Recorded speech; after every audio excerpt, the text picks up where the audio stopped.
Κυρ' Αντώνης πάει καιρός που ζούσε στην αυλή, με ένα κανάτι και ένα κρεβάτι και με κρασί πολύ.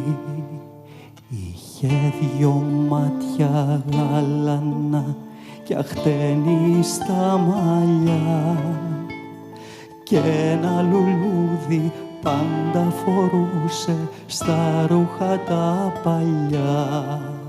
Αχ, Κυρ' Αντώνη, πως αγαπάμε και μαζί σου τα άστρα μετράμε, τις φωτιές για σένα πηδάμε, ώσπου να'ρθεί η βροχή.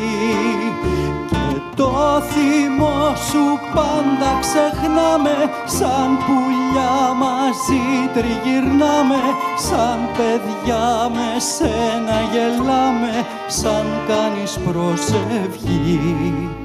Ο Κυρ' Αντώνης βιάζεται να πάει να κοιμηθεί, γιατί το βράδυ στα όνειρά του θέλει να θυμηθεί ότι ποτέ δεν έζησε μες στο όνειρο του ζει. Μα η νύχτα φεύγει και λυπημένο τον βρίσκει χαραυγή. Αχ, Κυρ' Αντώνη, πως αγαπάμε και μαζί σου τα άστρα μετράμε, τις φωτιές για σένα πηδάμε, ώσπου να'ρθεί η βροχή.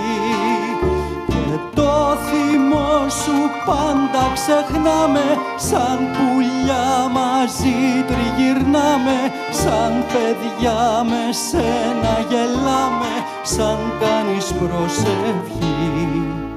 Μα ένα βράδυ ο Κυρ' Αντώνης στρώνει να κοιμηθεί, κι όταν ξυπνάμε τον καρτεράμε στην πόρτα να φανεί. Μα ο Κυρ' Αντώνης δεν θα βγει ποτέ του στην αυλή, αφού για πάντα μες στον όνειρο του θέλησε πια να ζει.